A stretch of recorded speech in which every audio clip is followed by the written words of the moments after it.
जब भी आप कोई बिजनेस शुरू करने जाते हैं तो उसका जो एक सबसे महत्वपूर्ण पहलू होता है वो होता है मार्केट। यानी किस बाजार के लिए, किस मार्केट के लिए आप अपना प्रोडक्ट बना रहे हैं, ये जानना बेहद ज़रूरी होता है। अब इसको जानने के लिए आपको क्या क्या जानना चाहिए, आज की ये मास्टर क्लास उसी के लिए है। आइए हम स्टेप बाय स्टेप इसको समझने की कोशिश करते हैं। मान लीजिए आप कोई प्रोडक्ट या सर्विस लॉन्च करने जा रहे हैं। सबसे पहले आपको ये ध्यान में रखना है कि आपका टारगेट कस्टमर कौन, किसको आप अपना प्रोडक्ट या सर्विस बेचेंगे, कौन इसके लिए पैसा देने को तैयार है। यानी टारगेट कस्टमर वो सबसे पहली सीढ़ी है जिसे आपको अपने किसी भी प्रोडक्ट या सर्विस को लॉन्च करने के पहले ध्यान में रखना चाहिए। अब जब आपने ये पता कर लिया कि आपका टारगेट कस्टमर कौन है, तो दूसरी चीज होती है वो होती है कि आप उस कस्टमर की किस प्रॉब्लम को सॉल्व करने जा रहे हैं। क्योंकि अगर आप एग्जिस्टिंग काम ही कर रहे हैं जो पहले से लोग करते आ रहे हैं, बिल्कुल ट्रेडिशनल, आपने उसी को कॉपी पेस्ट करके कोई बिजनेस या सर्विस बना लिया, तो पहली चीज तो आपको कंपटीशन फेस करना पड़ेगा। जो एस्टेब्लिश्ड लोग हैं वो बहुत आसानी से आपको जगह तो नहीं बनाने देंगे।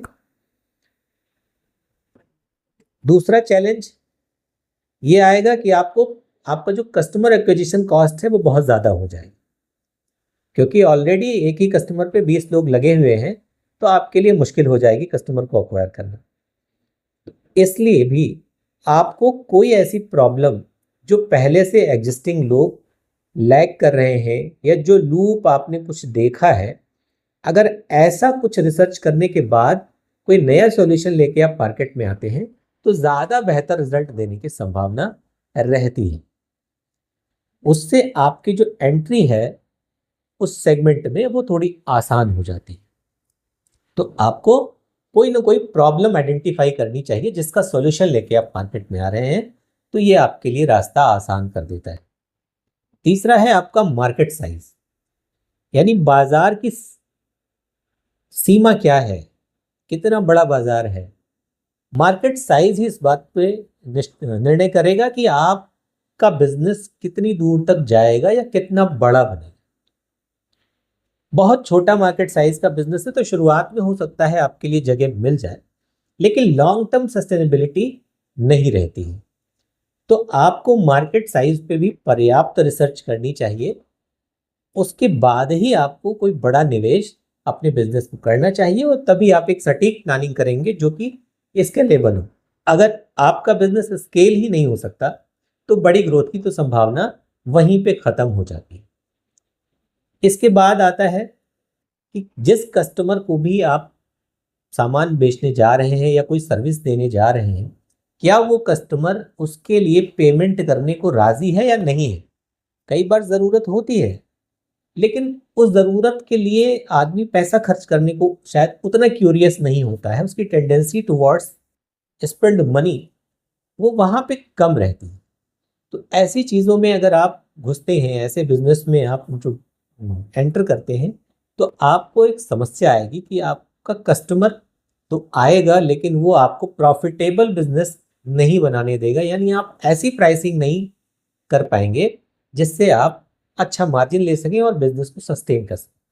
तो पेएबल भी होना चाहिए, मतलब कस्टमर पे करने को रेडी हो, इस बात पे भी आपको रिसर्च करनी चाहिए।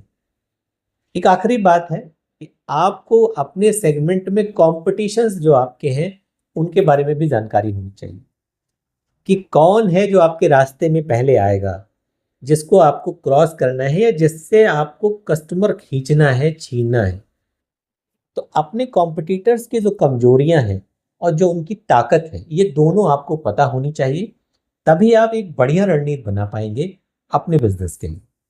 तो अगर इन 5 बातों का आप विशेष ध्यान रखते हैं तो निश्चित रूप से आप एक अच्छा बिजनेस बनाने में कामयाब होंगे और आपकी ग्रोथ भी सस्टेनेबल और लॉन्ग टर्म है। मुझे उम्मीद है आपको ये बात समझ में आई होगी। अगर आप स्टार्टअप शुरू करना चाह रहे हैं या आप कोई एग्जिस्टिंग बिजनेस कर भी रहे हैं तो आपको उसको लेके रणनीति बनाने में आसानी होगी।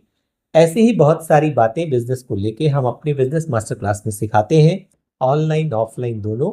तो आप इंक्वायरी भी कर सकते हैं, हमसे भी सीख सकते हैं, या जहां भी मार्केट में आपको ऐसे लोग मिले जहां आपको लगे कि इनसे कुछ सीखा जा सकता है, ज़रूर सीखिए।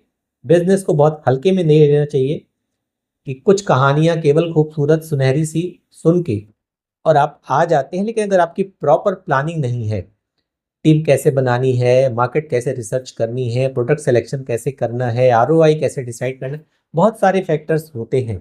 आप इनको सीख के और समझ के अगर मैदान में आएंगे, आपकी जर्नी ज़्यादा बेहतर और ज़्यादा आसान होगी। फिर मिलेंगे अगले दिन किसी और विषय के साथ।